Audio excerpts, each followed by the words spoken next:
오늘은 본문 말씀을 중심으로 환난 앞에서 하나님을 바라봐라, 환난 앞에서 하나님을 바라보라는 그런 주제로 함께 말씀을 돌아보고자 합니다.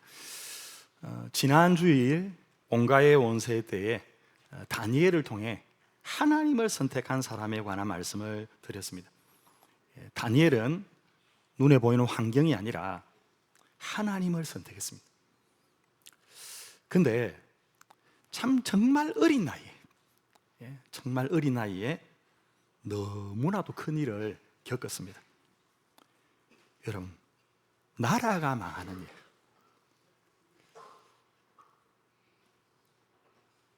여러분, 그래서 포로가 되지 않습니까? 이름도 빼앗기고 정체성의 위기를 겪는 거죠. 여러분, 다니엘이 당시에 겪었던 일이 얼마나 크고 충격적인 일이었을까요? 사실 직접 겪어보지 않은 입장에서는 뭐라고 표현하기가 어려울 것입니다.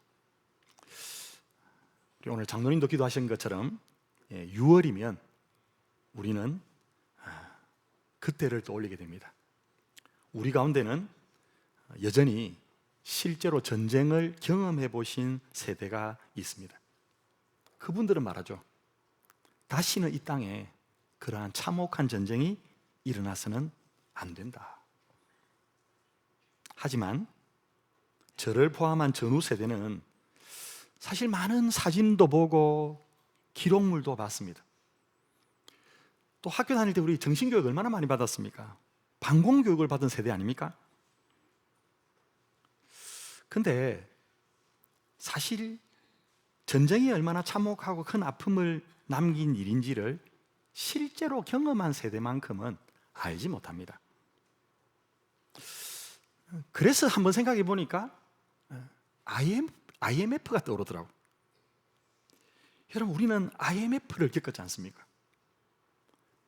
여러분, 많은 회사가 부도나고 아마 실제로 당시에 다니시던 회사가 부도가 나거나 부도가 나는 일을 경험하신 분들도 있을 겁니다. 수많은 분들이 하루아침에 일자리를 잃고 그 때문에 가족들도 생계의 위협을 당했습니다. 여러분, 아이들 뭡니까? 제일 먼저 끊는 게 뭡니까? 학원, 먹는 거. 애들이 뭘 압니까? 갑자기 다음 달부터 못 간다 그러니까 왜 그러냐고 막 따지는데 일일이 설명해 줄 수도 없고,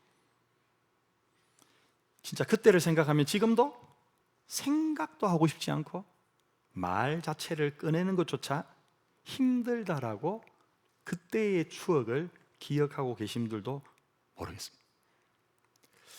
비단 그뿐만 아니라 우리는 최근에 2021년 코로나라고 하는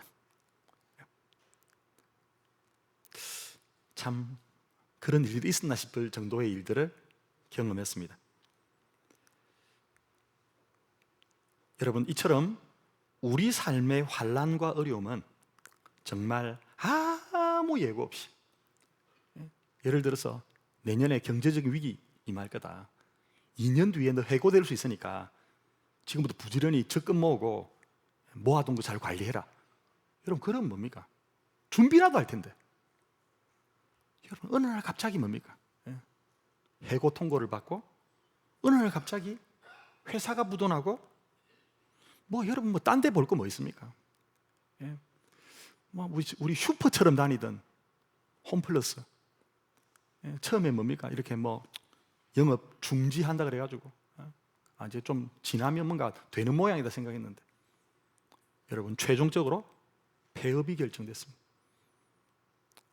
물론 어쨌든 저희야 직접적으로 아직까지 그곳에 일 틀어두고 계신 분이 안 계시지만, 여러분, 그분들은 뭡니까? 하루아침에 직장을 잃고 뭘 해야 될지 모르는 그런 상황 속에 놓여 있습니다.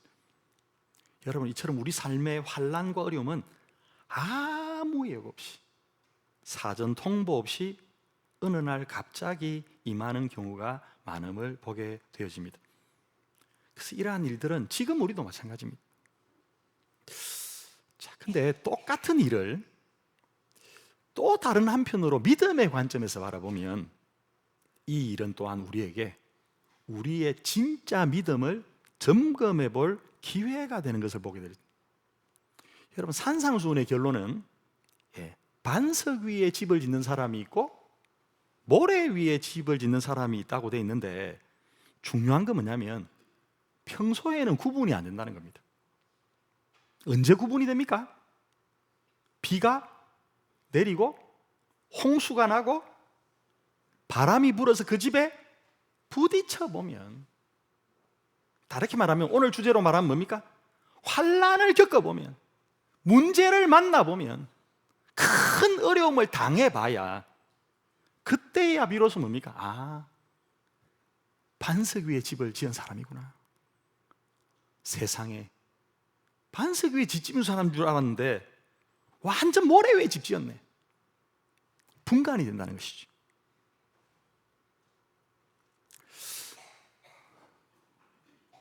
지난 주일 6월 한 달을 특별 기도의 달로 선포하고 새벽 기도회를 통해 특별히 두 가지 기도죠. 주여 우리에게 은혜를 주옵소서. 라마나요세이만 강력한 하나님의 은혜가 우리 교회 가운데 임하게 하여 주시옵소서 라고 기도하고 있습니다. 사실 이 기도회를 시작하게 된 직접적인 계기가 된 사건이 바로 오늘 본문에 등장하는 이 사건입니다. 오늘 본문에 보면 어느 날 갑작스럽게 쳐들어온 대적들을 맞이하는 유다 왕 여호사밧의 이야기가 소개되어 있습니다. 그는 갑작스러운 어려움을 당하고 이런 결정을 내립니다. 3절 4절을 보시면 여호사밧이 두려워하여 여호와께로 낯을 향하여 간구하고 온 유다 백성에게 금식하라 공포하며 유다 사람이 여호와께 도우심을 구하려 하여 유다 모든 성읍에서 모여와서 여호와께 간구하더라. 자, 여기 보면 두 가지 모습이 등장하는데, 먼저 여호사밧 왕은 본인이 직접 먼저 하나님께 얼굴을 향하고 간구하고 있습니다. 또한 자기 혼자의 힘으로는 감당할 수 없는 일이라고 느꼈기 때문에 온 유다 백성들에게 금식을 공포하고 함께 기도하고 있음을 보게 되어집니다. 저 또한 지난 25일 날 개인적으로 하나님 앞에 금식을 정하고 금식을 하고 내려와서 우리 교회를 위해서 같이 기도했으면 좋겠습니다. 그런 의미로 이 특별 기도의 달을 선포하게 되었습니다.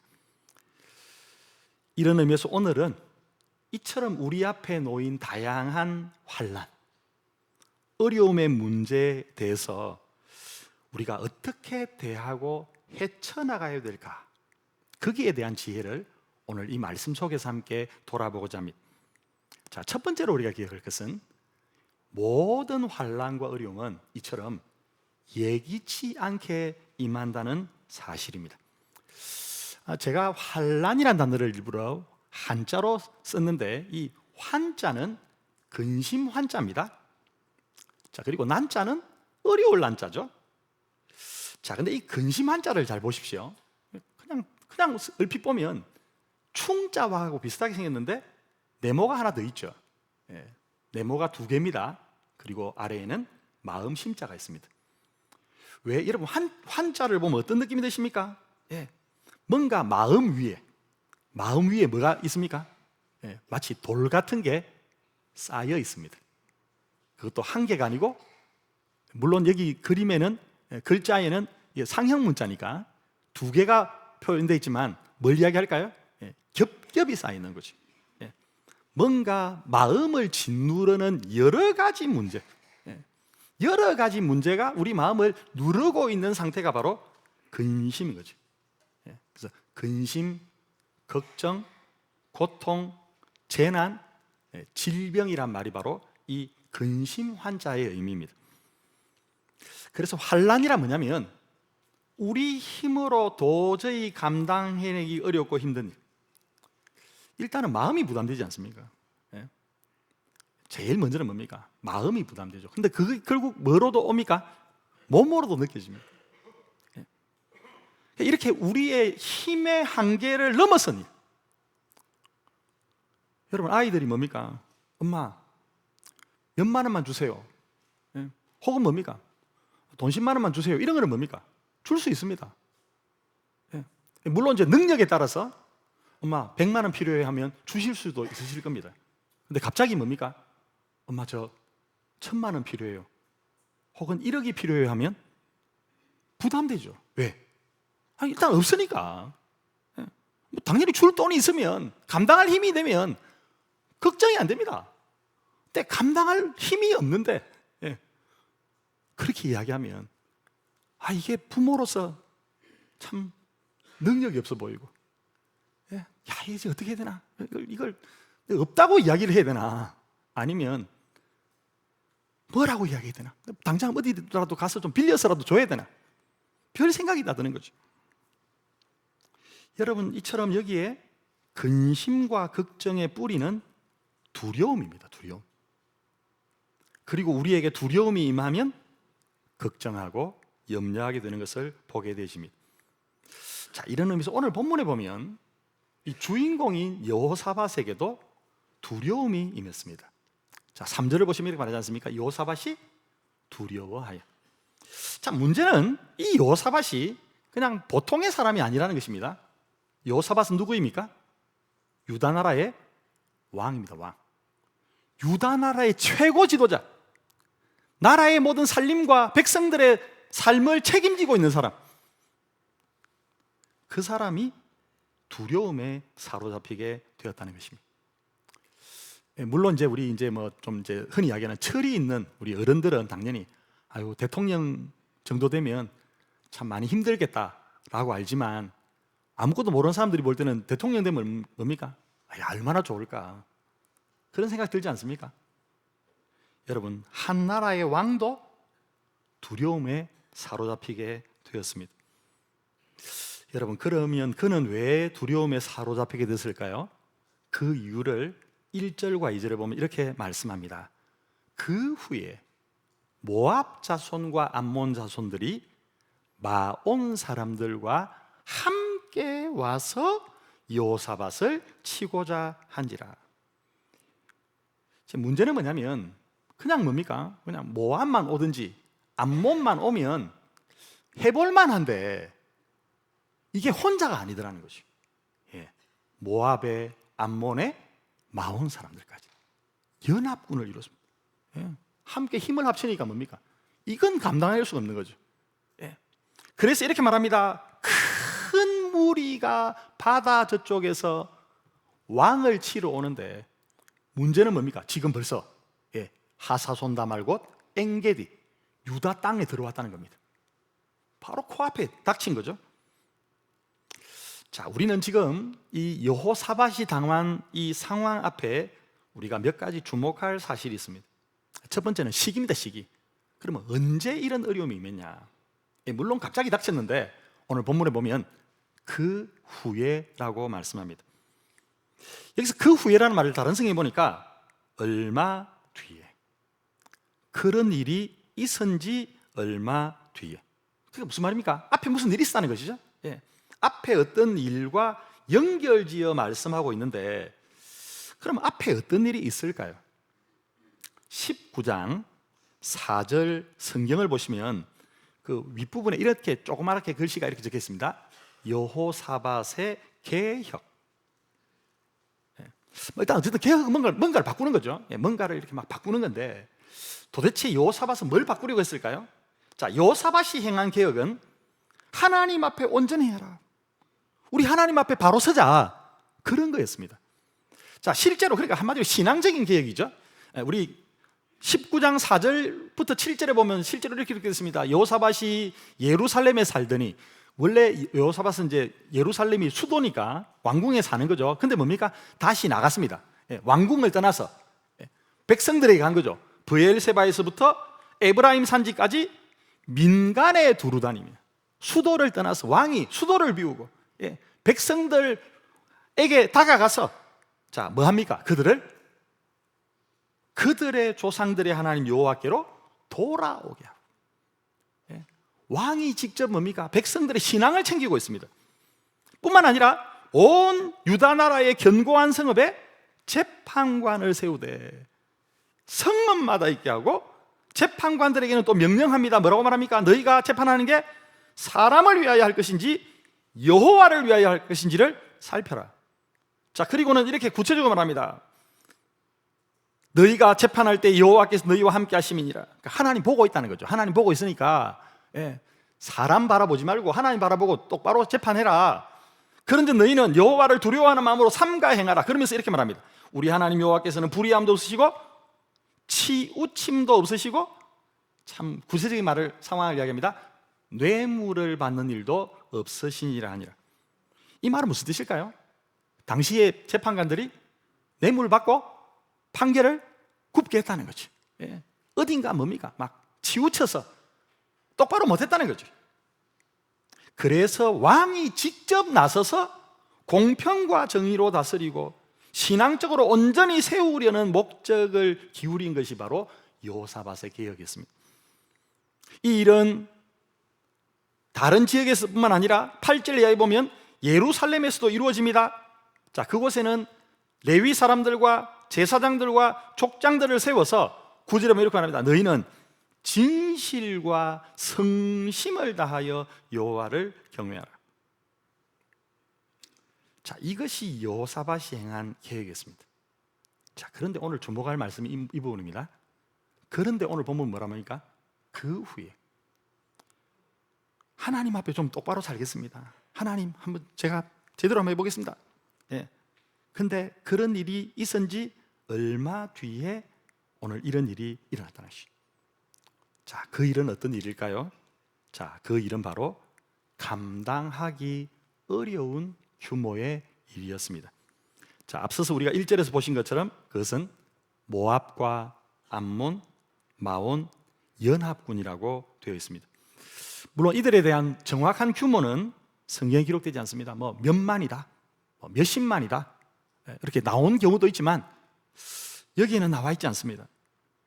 자, 근데 2절에 보면 큰 무리라고 되어 있고 12절에 보면 우리 올해 권면의 말씀처럼 우리를 치러오는 이 큰 무리를 우리가 대적할 능력, 우리 능력을 벗어난 거죠. 우리 능력의 한계치를 벗어난 그런 건 뭡니까? 방법도 진짜 방법이 없습니다. 한마디로 그들에게는 그들이 가진 힘으로는 감당할 수 없는, 감당하기 어려웠던 규모와 자기들의 한계를 넘어선 그런 문제였습니다. 그래서 이 문제가 여호사밧에게는 큰 두려움거리, 근심거리, 환난이었습니다. 여러분, 따라서 무엇보다도 환난과 어려움은 이처럼 예기치 않게 온다 뿐만 아니라 내 힘의 한계를 벗어난 것이다.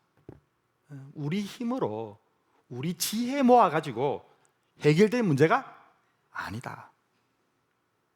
심지어 여호사밧은 하나님 앞에 좀 잘 살아보겠다 그랬는데, 하나님 앞에 좀 나라 좀 한번 세워보겠다고.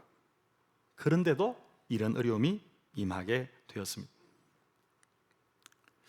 근데 우리가 여기서 기억할 중요한 한 가지 사실이 있습니다. 그것은 바로 뭐냐면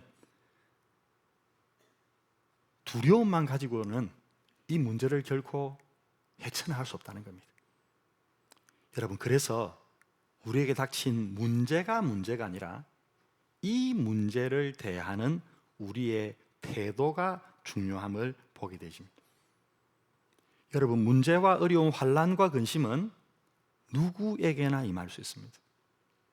어떤 가정에도 임할 수 있고 어떤 교회에도 임할 수 있습니다. 여러분, 우리나라에 뭐 그런 일이 닥칠 거라고 누가 상상이나 했습니까? 여러분, 어떤 나라든지 그런 일을 당할 수 있습니다. 그리고 언제든지 임할 수 있습니다. 문제는 그 환난과 어려움을 맞는 사람들의 태도가 다르다는 것입니다. 여러분, 이런 의미에서 어떤 환난과 어려움이 닥친다 할지라도 하나님을 온전히 바라보고 믿음의 눈으로 바라볼 수 있는 저와 여러분 되시기를 주님의 이름으로 축원합니다. 여러분, 그래서 오늘 주제가 환난 앞에서 하나님을 바라보라는 것입니다. 우리가 두 번째로 기억할 것이 바로 믿음으로 하나님을 바라보라는 것입니다. 여러분, 이런 어려움과 환난 가운데 요사밧이 취한 태도와 행동이 무엇입니까? 3절로 4절을 다시 한번 보시면 이렇게 말합니다. 요사밧이 두려워하여 여호와께로 낯을 향하여 간구하고 온 유다 백성에게 금식하라 공포하며 유다 사람이 하나님께 여호와께 도우심을 구하려 하여 유다 모든 성읍에서 모여와서 여호와께 간구하더라. 여러분, 이처럼 믿음으로 하나님을 바라볼 수 있는 저와 여러분 되시기를 주님의 이름으로 축원합니다. 이런 의미에서 오늘 본문을 보면 3절과 4절에서는 이들의 태도에 대한 이야기가 나옵니다. 자, 그리고 이어지는 5절 이하에 보면 그들이 드린 기도 내용이 중심으로 소개되어 있습니다. 자, 여기서 오늘 먼저 이 믿음의 태도, 3절과 4절에 나오는 믿음의 태도를 중심으로 우리는 어떤 태도로 환난에 맞설 것인가? 자, 그와 관련해서 우리가 첫 번째 기억할 건 뭐냐면 전심향주하라는 것입니다. 자, 3절을 다시 한번 보시면 여호사밧은 이렇게 말합니다. 여호사밧이 두려워하여 여호와께로 낯을 향하여. 이게 향주죠, 향주. 예, 얼굴을 향하는 것, 주님을 향하는 것. 예, 여호와께 낯을 향하여 간구하고. 예, 이게 바로 마음을 다하고 얼굴을 주님을 향하는 것. 이게 바로 전심향주입니다. 여러분, 여호사밧에게도 두려움이 임했습니다. 한 나라를 책임지고 있는 왕이었지만 그에게도 두려움이 있었습니다. 하지만 그는 여호와께로 낯을 향했다라고 말씀합니다. 다르게 말하면 하나님을 바라보고 의지했다는 것입니다. 여러분, 그러면 유다 왕들은 다 이렇게 하나님 바라봤을까요? 여러분, 그러면 얼마나 좋겠습니까? 그렇지 않은 사람들이 있습니다. 여러분, 우리가 잘 아는 솔로몬, 시작은 너무 좋았죠. 우리가 드리는 1000번제도 솔로몬이 원조였습니다. 근데 안타깝게 그의 마지막은 좋지 않았습니다. 자, 그러면 왜 솔로몬은 그렇게 됐을까? 여러분, 솔로몬이 이렇게 된 계기가 있습니다. 자, 그때를 나타내는 우리가 주목할 한 가지 말씀이 있는데 열왕기상 11장 9절에 보니까 솔로몬이 마음을 돌려. 자, 마음을 어떻게 돌렸을까요? 이스라엘의 하나님 여호와를 떠남으로 여호와께서 그에게 진노하시니라. 자, 여기서 솔로몬의 마음을 이렇게 표현하고 있습니다. 마음을 돌렸다.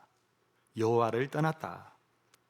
자, 이것이 바로 솔로몬 인생의 내리막길의 시작이었음을 보게 되죠. 그가 마음을 돌릴 때 하나님도 그에게서 마음을 돌리셨습니다. 여러분, 이스라엘의 초대 왕 사울이 버림받게 된 이유가 뭡니까? 사무엘상 15장 23절은 말씀합니다. 왕이 여호와의 말씀을 버렸습니다. 네. 왕이 하나님 말씀을 버렸기 때문에 여호와께서도 왕을 버려 왕이 되지 못하게 하셨나이다. 사울이 하나님 말씀을 버렸을 때에 하나님도 사울을 버리셨다고 말씀합니다. 당시 사울의 모습에 대해 성경은 이렇게 말씀합니다.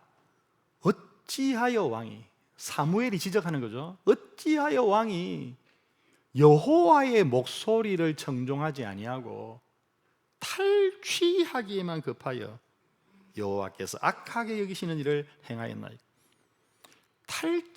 탈취하기만 급하다. 표준 세번역에 보니까 약탈하는 데만 마음을 쏟으면서라고 말합니다. 마음이 어디 갔습니까? 마음이 하나님께는 안 가 있고 하나님 말씀에는 전혀 가 있지 않고 욕심. 눈에 보이는 물질에 가 있는 것을 보게 되어집니다. 여러분, 따라서 우리는 무엇보다도 가장 먼저 지금 내 마음 중심이, 지금 내가 뭘 바라보고 있는지, 온전히 주님을 바라보고 있는지, 아니면 어떻게든 뭡니까? 사람들의 마음을 얻으려 하는지, 혹은 세상을 향해 있는지. 여러분, 내 마음과 내 마음의 중심, 내 관심과 눈길이 지금 어디로 향하고 있는지를 돌아보고 점검해 보시기를 바랍니다. 여러분, 전심향주란 몸과 마음을 온전히 주님을 바라보고 의지한다는 뜻입니다. 물론 물질과 관련된 말씀으로도 하셨지만, 산상수훈에 보면 마태복음 6장 24절에서 예수님께서 이렇게 말씀하시지 않았습니까? 한 사람이 두 주인, 여러분, 두 주인을 섬기지 못할 것이니 혹 이를 미워하고 저를 더 사랑하거나 혹 이를 중히 여기고 저를 경히 여깁니다. 너희가 하나님과 재물을 겸하여 섬기지 못하느니라. 여러분, 우리 마음은 절대 균형을 이루지 못합니다. 근데 우리는 어떻습니까? 다 잡고 싶죠. 하나님을 의지하지 않는 게 아닙니다. 하나님 떠나면 안 된다는 건 다 알지 않습니까? 이 문제는 뭡니까? 하나님도 의지하지만 무엇에도 마음을 못 놓습니까? 이 돈을 포기를 못하는 거죠. 우리는 둘 다 잡을 수 있다 생각합니다. 이 문제는 주님께서 뭐라고 말합니까? 두 주인을 섬길 수 없다. 우리는 말합니다. 하나님, 저는 균형을 이룰 수 있습니다. 저 하나님 기쁘게 하면서 저는 돈도 필요합니다. 여러분, 둘 중에 하나를 선택해야 된다면 여러분, 무엇을 선택하시겠습니까? 둘 다는 안 됩니다. 둘 다를 선택할 수는 없습니다. 여러분, 따라서 지금 내 마음이 어느 쪽? 하나님과 돈, 하나님과 사람, 하나님과 세상, 어느 쪽으로 더 기울어져 있는지를 돌아보셔야 합니다. 여러분, 오늘 본문에서 여호사밧 왕뿐만 아니라 히스기야 왕이 생명 연장받게 된 비결도 마찬가지였음을 보게 되십니다. 열왕기하 20장 1절에 보면 하나님께서 이사야 선지자를 통해서 이렇게 말합니다. 너는 집 정리해라. 집이 더러워가지고 정리하라는 뜻이 아닙니다. 주변을 정리하라는 거죠. 그래서 구체적으로 이렇게 말합니다. 네가 죽고 살지 못한다. 한마디로 무슨 말입니까? 너 죽는다, 그 말이죠. 자, 이 말을 들은 히스기야 왕이 한 행동을 바로 이렇게 말씀하고 있습니다. 히스기야가 낯을 벽으로 향하고, 낯을 벽으로 향했다는 말이 무슨 말일까요? 다른 거 바라보지 않겠다는 거죠. 아무도 바라보지 않고 아무하고도 의논하지 않겠다는 뜻입니다. 여러분, 히스기야가 이사야 바지 붙잡고 한 번만 좀 제거해달라고 그렇게 말하지 않았습니다. 낯을 벽으로 향하고 여호와께 기도하여 이르되, 여호와여 구하오니 내가 진실과 전심으로 주 앞에 행하며 주께서 보시기에 선하게 행한 것을 기억하옵소서 하고 히스기야가 심히 통곡하더라.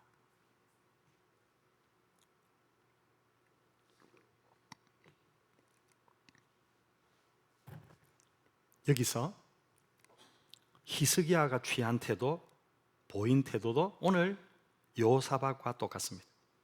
낯을, 얼굴을 벽으로 향하고 여호와께 기도하여. 오늘 본문에서 여호사밧도 이렇게 말합니다. 여호와께로 낯을 향하여 간구하고. 여러분은 이러한 일을 당할 때에 여러분의 낯을 어디로 향하십니까? 여러분, 정말 오늘 히스기야와 여호사밧처럼 여호와께로 낯을 향하는 그런 저와 여러분 되시기를 주님의 이름으로 축원합니다. 시편 20편 7절에 보면 믿음의 사람 다윗이, 시편 20편은 전쟁에 나갈 때 부르는 노래입니다. 자, 근데 이렇게 말하죠. 어떤 사람은 병거, 전쟁에 나가니까 병거가 필요하지 않습니까? 어떤 사람은 말을 의지하는, 오늘 우리로 말하면 이거죠. 예.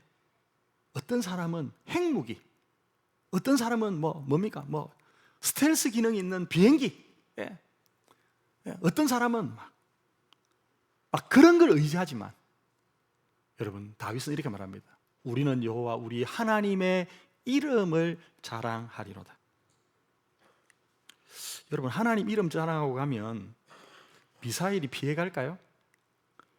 핵무기가 피해갈 수 있을까요?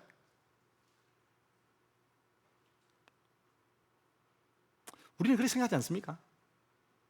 그러니까 이건 뭘 의미할까요? 하나님께 목숨을 맡기는 거죠. 하나님, 죽이든지 살리든지 하나님 뜻대로 하십시오. 하나님 앞에 목숨 거는 겁니다.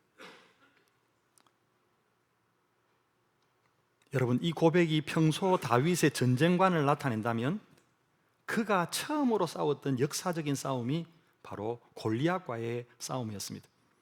그런데 그때도 그는 똑같은 마음과 태도로 맞서 싸운 것을 보게 되집니다. 사무엘상 17장 45절로 47절에 보면 너는 골리앗을 말하는 거죠. 너는 칼과 창과 단창으로 내게 나오지만 나는 만군의 여호와의 이름, 이스라엘 군대의 하나님 이름으로 내게 간다. 오늘 여호와께서 너를 내 손에 넘기시리니 내가 너를 쳐서 온 땅으로 이스라엘의 하나님이 계신 줄 알게 하겠다. 또 여호와의 구원하심이 칼과 창에 있지 아니함을 이 무리에게 알게 하겠다. 그때 한 말이 이 말입니다. 전쟁은 여호와께 속한 것인즉 그가 너희를 우리 손에 넘기실 것이다. 우리 오시다 보면 이 다윗이라고 하는 7월 15일부터 개봉되는 영화 포스터가 우리 교회 차에도 붙어 있고 곳곳에 붙어 있습니다. 미리 시사회가 진행되어서 며칠 전에 가서 보고 왔습니다. 물론 성경에 아주 충실하게 애를 써서 잘 만든, 물론 이 영화는 이미 미국에서 개봉이 되었습니다. 그리고 우리나라의 길갈이라고 하는 우리 믿음의 집사님이 이렇게 운영하는 그 영화사에서 이걸 이제 판권을 사가지고 이렇게 교회와 또 우리 다른 분들에게 보급하게 됐습니다. 여러분, 이 영화를 보고 내용을 보면 믿음의 모습과 태도는 하루아침에 만들어진 게 아닙니다. 다윗은 어디부터 만들었습니까? 목동 시절부터. 거기서 뭡니까? 거기서 사자도 이겨봤거든요. 여러분, 다윗이 어느 날 갑자기 뭡니까? 용기가 생겨가지고 한 게 아닙니다. 바로 오랜 하나님과의 동행, 하나님을 온전히 신뢰하는 삶 가운데 만들어진 것을 보게 되십니다. 저 또한 마찬가지입니다. 돌아보면 저의 삶 가운데 생각나는 단어는 한 가지입니다. 그것이 바로 하나님의 은혜입니다. 왜냐하면 저는 어떤 하나님 주신 이러한 은혜들을 받아 누릴 자격이 있는 사람이 아니라는 걸 너무 잘 알기 때문에, 제가 가진 능력, 제가 가진 한계치 너무 잘 알고 있기 때문에. 근데 돌이켜보면 하나님께서 그냥 주셔서 은혜를 주시고 복을 주셔서 누리고 있음을 보게 되십니다. 근데 그 또한 마찬가지로 이렇게 하나님과의 동행과 실패 속에서 하나하나 배워가면서 여기까지 이런 것을 보게 되십니다. 오늘 주제의 말씀이 이랍니다. 환난 앞에서 하나님을 바라보라. 환난 앞에서 하나님을 바라보라. 이처럼 어떤 어려움과 환난 앞에서도 온전히 하나님을 바라보는 그런 저와 여러분 되시기를 주님의 이름으로 축원합니다.